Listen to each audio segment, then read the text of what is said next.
Hierarchy it's a story about two adopted brothers who are trying to find their way around their last heist, a heist that's going to potentially be the very last job that they have to do. And so the film is sort of like this observational lens of watching these different choices that these brothers make. It's interesting for me because I think on the outside looking in, we can easily look at Stone and Reach and say, why are they making the decisions that they're making? Why don't they just stop? Why don't they just let it go? Why do they have to do this if they have such successful careers? And I think we may make some similar choices in our lives, you know what I mean? What are we not content with? What do we find ourselves chasing? What do we find ourselves wanting? And I think Hierarchy is sort of a look at that from an outward perspective, but I think it's has a lot of reflection to do with us on an inner level as well. Man, I grew up on I watched leading man movies, I watched Sylvester Stallone and Rocky, I watched Will and Bad Boys, I watched all that good stuff, and that's how Hierarchy came. It was just a built-up story in the back of my mind. If we pull this off the right way, while the black is hot, while blue's on our neck, they'll never expect it. Why are you so pressed for this? You wiped out all your money or what? This character for sure, I tapped into fear like I've never tapped in before. Like you probably can't tell because Stone is macho, a very vibrato type of guy. He has to be strong in any room that he walks in, and he has guys that pretty much taking his lead. But at the same time, he's scared, man. He's scared. This is the biggest heist we coming upon, and he's fearful that things cannot go the way we want it to go. I had never played a big brother. I'd been a big brother to my friends in my real life, but to play one on screen, it took getting into that mindset of what that responsibility looks like. I think in this day and age, you see a lot of highlights, but these highlights they stop there at the end of the highlight. Wisdom, it's a whole different component. Wisdom is lived experience. And so to speak to that in this character, Reach dealt with a lot of guilt. And to be the reflection of that wisdom that you've only now experienced after the lesson is what Reach kind of represents. I like that. I like that. That's it. That's it. That's it. That's it. That was it. Whenever I start writing, I can probably have a block for like 3 weeks. But once I get the idea of how things are gonna go, my mind just goes. And I can look up and it's like 2 days have passed, but I've just been, and that's how Hierarchy came. Yeah, I knew the story needed to be told when Chidera said that he was moving to LA, and he had this short film called Hierarchy that we were supposed to do. Xavier came in and he said, this is a 50-page short film. We might as well just do a feature, just write a few more pages. And I think immediately we were like, nah, that's crazy. That's not something that we should do. And I think we all got silent for a second. And we were like, actually, we might as well. Going out to LA without something tangible to sell, to promote yourself, to have, without having a product, that's a tough feat. It wasn't no walk in the park. It wasn't a fairy tale. There were days where there were times that we had differences, but we had to fight through that because at the end of the day, the story of this film is what mattered the most. I didn't put any doubt on this project, honestly. I just knew that with my brothers, I needed to create something dope and I needed to do my part and I was gonna do it to the best of my ability. That's just the type of person I am. And especially when it comes to my brothers, I just got excited about the whole project, honestly. And to take it wherever we can. We got time to be rolling around with Driz. He a liability, I understand man. that. Do you? We can worry about that tomorrow. This film, it changed me as an actor in many ways, but I feel like it changed me as a creative even more. As a storyteller, as someone who can spearhead a project. It shaped me as a creative, as a producer, as an all-arounder. Seeing the Sylvester Stallones with Rocky or Vin Diesel with how he broke into Hollywood and knowing that you gotta get it out the mud yourself and go make your own stuff. I feel like that's what sharpened my sword throughout the process. Sometimes whenever we're in character or in a scene, for this, I had to find that balance of staying in it. And then once I heard cut, it's like, okay, somebody cut their finger. We gotta get a Band-Aid.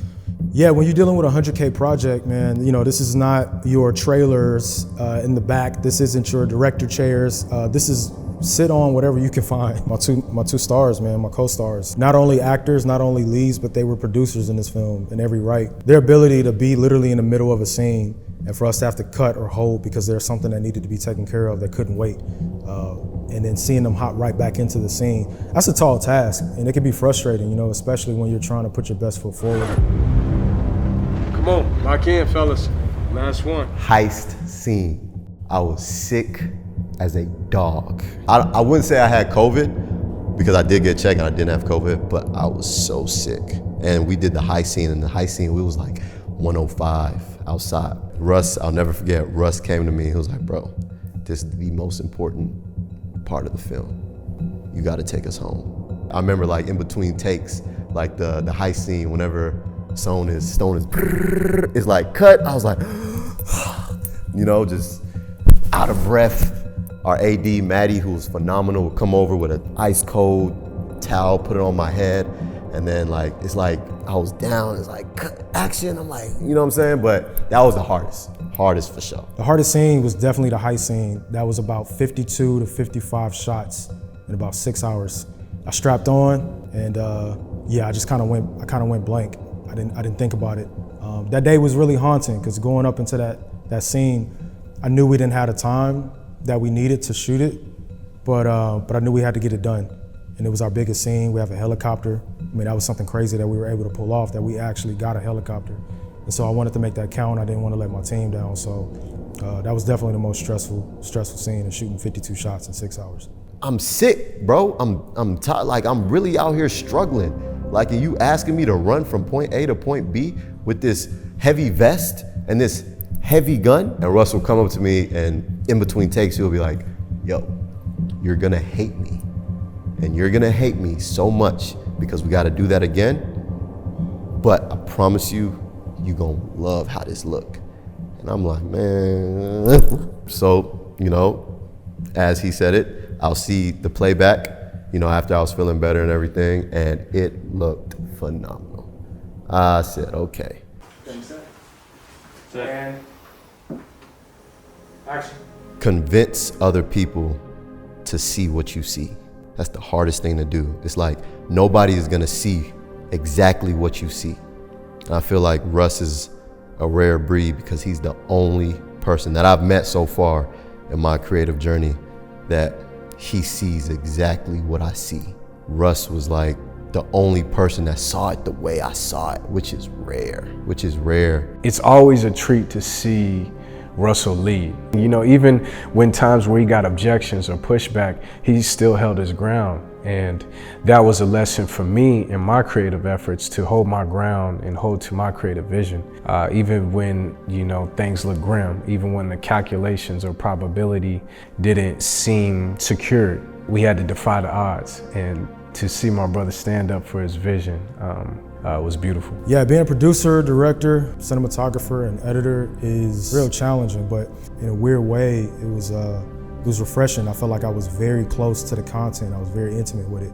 I could literally, you know, without cutting, you know, like hold the camera over my shoulder and speak something to Chidera's ear, or speak something to the Xavier's ear, and tell him what I'm thinking and what I'm feeling, and then go right back into it without anybody breaking focus.